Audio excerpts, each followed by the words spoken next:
Welcome. It is time for Constitution Study Television. I am Douglas V. Gibbs, your host. DouglasVGibbs.com, PoliticalPistachio.com. And last night I was watching Tucker Carlson on Fox News, and he had a gentleman on the air with him, Robert White, who is a member of the City Council for Washington, D.C.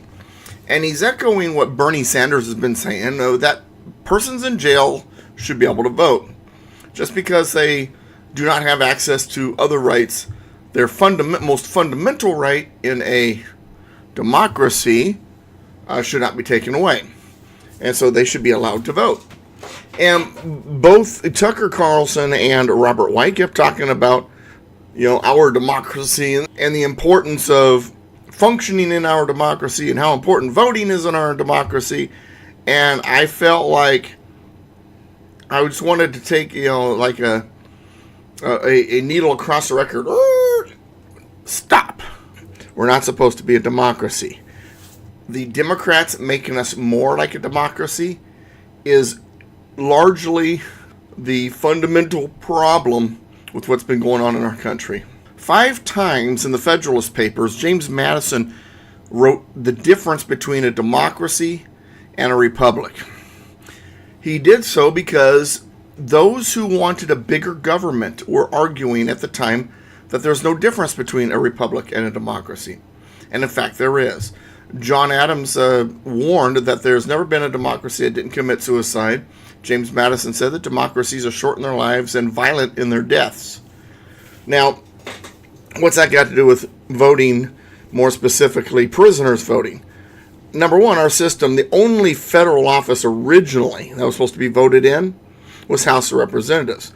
Second of all, the Founding Fathers did not consider voting a right. 19th Amendment, 26th Amendment, 24th Amendment, it says the right of a citizen to vote,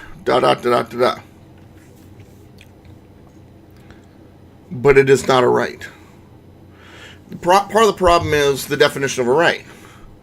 When you hear someone say, well, this is a right, then immediately the person thinks, well, that means then the federal government must guarantee it, and therefore the federal government must guarantee that everybody can vote. No. Your right means it's something that the federal government is not supposed to interfere with. We know what our rights are. We have a right to life, liberty, pursuit of happiness, and a part of that pursuit of happiness is firearms, to protect our belongings and so on and so forth. But voting is not a right. Voting is the privilege of citizenship. If you go to Article 4, Section 2, it talks about the privileges and immunities of the citizens. And that is where voting fit in. That is what voting is supposed to be. Because voting is not the foundation of our democracy, because we're not supposed to have a democracy. No, voting is important. Hey, we the people. It starts with we the people. We the people created this system. But we the people, when we created this system through our delegates from the states in a constitutional convention in 1787, understood that pure democracies die. They become mob rule. 51% of the majority can vote away the rights of the 49% minority. And therefore, there are checks and balances that are supposed to be in place. Many checks and balances. And voting is a privilege. Back then, you had to own land in order to vote. Were the persons that did not own land and everybody else said, hey, wait a second, I have a right to vote? No. So they understood. It was a privilege. It was a privilege of citizenship, and at that time, a privilege of land ownership. Voting is not supposed to be a right. Now, when it comes to someone being incarcerated also, they have been removed from society because they are a problem to society. So they lose their ability to travel. They lose their ability to mingle among the rest of us because they're behind bars. They've lost many of the privileges that a free person in a free society have because of their behavior. And therefore, many privileges are taken away and they are incarcerated. Voting is one of those privileges that gets taken away. Simple as that. So, when we talk about should prisoners be allowed to vote, no. They lost that privilege. So why is there such a push for it then? Because the Democrats know that they can't win with just any voter. They can only win getting the votes of those who they cater to. Most people in prison are Democrats. Most people in prison would vote Democrat, and they know it, so therefore they want them voting. Most illegal aliens have been told, hey, the Democrats are the ones that are in your corner. Republicans are a bunch of racists. So who would illegal aliens vote for? The Democrats. That's why they want them to vote.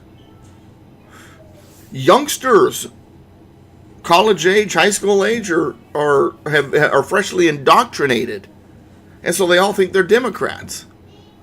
I bet most of you watching this video, a good number of you, probably most, were once Democrats and you became Republicans when you were older, further along in life.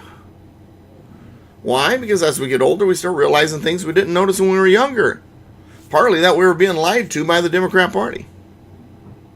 Now I'm a constitutionalist, and I don't tend to, I'm not really about party, Republican, Democrat. It just turns out that the Republicans usually agree with what I got to say. Constitution's actually dead center. And I'm all about the Constitution, but I know who my friends are. I know who usually agrees with me. Therefore, I'm a registered Republican. And I don't want prisoners and felons to vote. Why? Because they broke their promise to the Constitution, to the rule of law. We're not a democracy because we're a system that's supposed to be under the rule of law. The rule of law is God's law. The rule of law is more important than the vote. So if suddenly all the voters decided anybody with green eyes should be executed, no, because the rule of law says that's idiotic. The rule of law is stronger than the vote. That's why we're not a democracy. The vote is not supposed to be as important as the rule of law. Prisoners broke the rule of law. They turned their back on the rule of law. They turned their back on what makes us a republic by committing the crimes they committed. So if you're going to turn your back on the rule of law, you don't get to participate in the rule of law. And one of the privileges of participating in the rule of law, better known as a republic, one of those privileges is voting, and you're going to lose it. I don't want them voting.